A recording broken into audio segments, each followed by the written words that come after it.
I saw this. This is actually quite scary. I'm sorry. I know you all don't like news like this.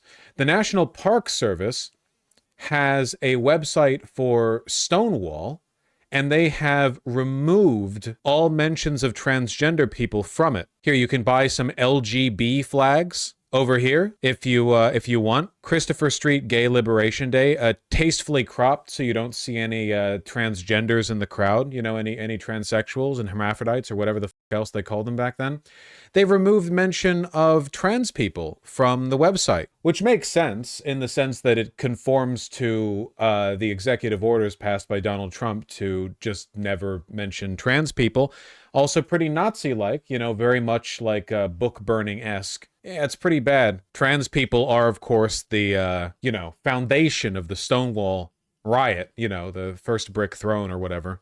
Makes sense, being gay is woke, but trans is like woke. Yeah. Deleted transgender and queer from the LGBTQ plus acronym previously displayed in the site, now just reads as LGB. Before the 1960s, almost everything about living openly as a lesbian, gay, or bisexual person was illegal, reads a small excerpt at the top of the website. The Stonewall Uprising on June 28, 1969 is a milestone in the quest for LGB civil rights and provided momentum for a movement. The most we can hope for here, and it is vital that this happens, is that the public prominence of transgender people is held so that when this national nightmare concludes, the next administration immediately undoes this. You know, like like the moment the opportunity is given, it's like kablamo.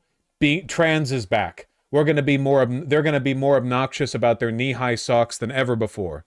You know, there's a next administration. Well, there will be eventually, you know. Like, eventually. You have to carry the torch forward. The last thing that you want is for reactionary politics to be normalized. Because you know what? After the Nazis fell, it's not like transgender people just came back in West Berlin, you know? Like, the American GIs, the French, whatever, Germany was defeated, but it's not like we were keen on gay people, right?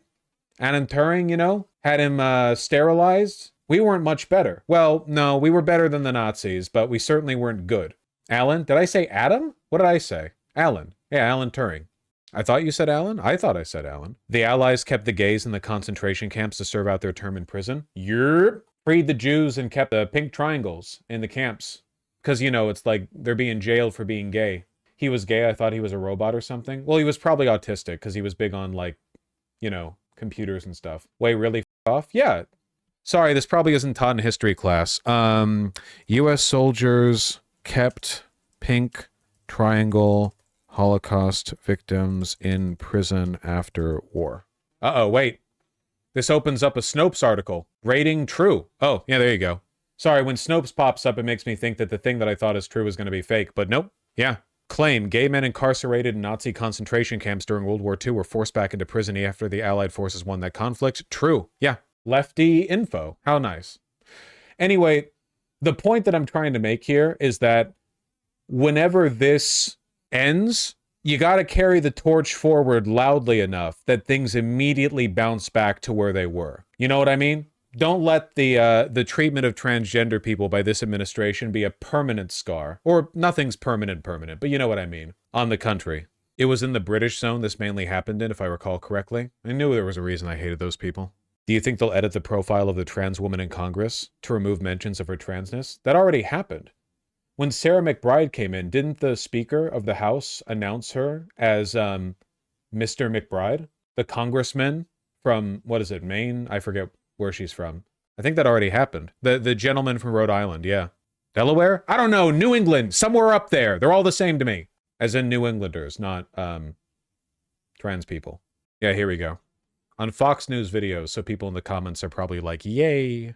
The gentleman from Delaware, Mr. McBride, for 5 minutes. Thank you, Madam Speaker.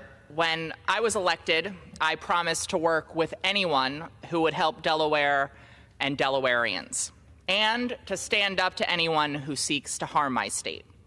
Instead of seeking common... Not even going to correct them? Yeah, she's pretty spineless, which is really unfortunate.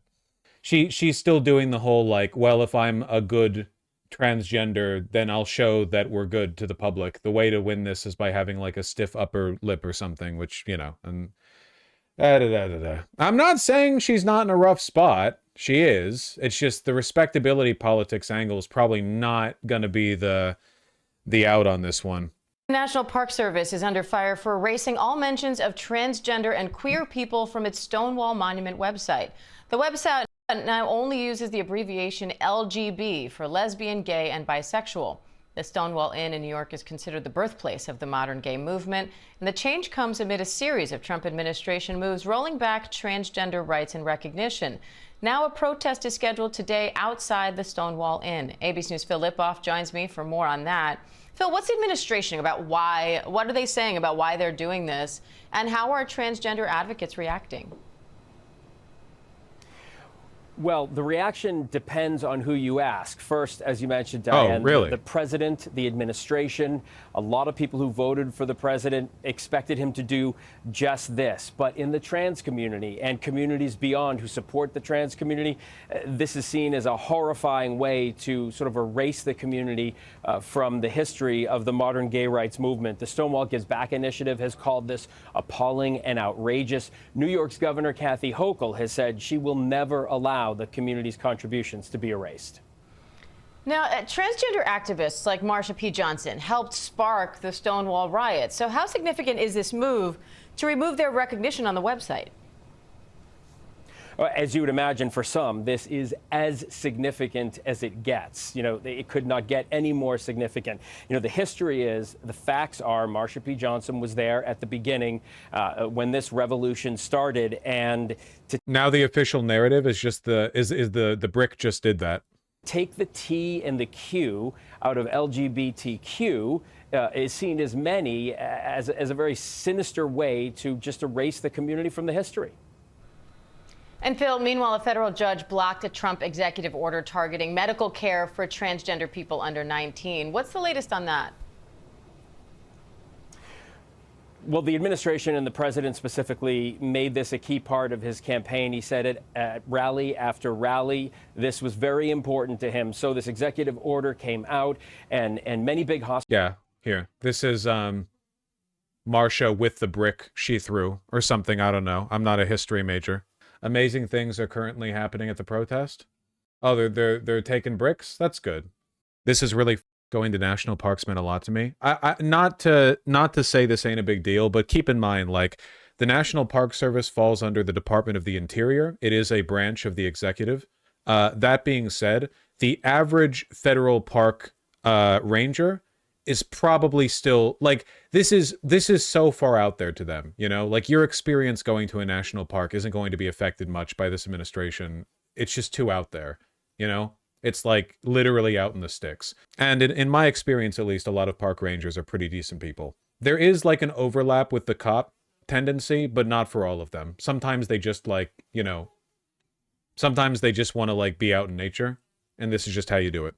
Look at the haphazard edit to Sylvia Rivera's picture description on this page. They're doing the full thing. What are we talking about? Marsha P. Johnson hands out flyers in support of gay students at NYU while another person holds a sign reading, "Come out of your ivory towers onto the streets." Marsha was a founding member of the Gay Liberation Front and co-founded Street Transvestite Action Revolutionaries, STAR, with Sylvia Rivera. Oh, I see it. I see it. Oh, that's funny. Look at your history, homosexuals and transgenders. Sylvia Rivera at age 18 in New York City, 1969. Sylvia Rivera laying back and posing on the edge of a water fountain. At a young age, Sylvia began fighting for gay and rights while also helping homeless young drag queens like herself, gay youth, and trans people. She was a co-founded of Street Transvestite Action Revolutionaries with Marsha P. Johnson. Enjoy the yeah, literally Control F delete moment. Literally, like, yeah. How does that even happen?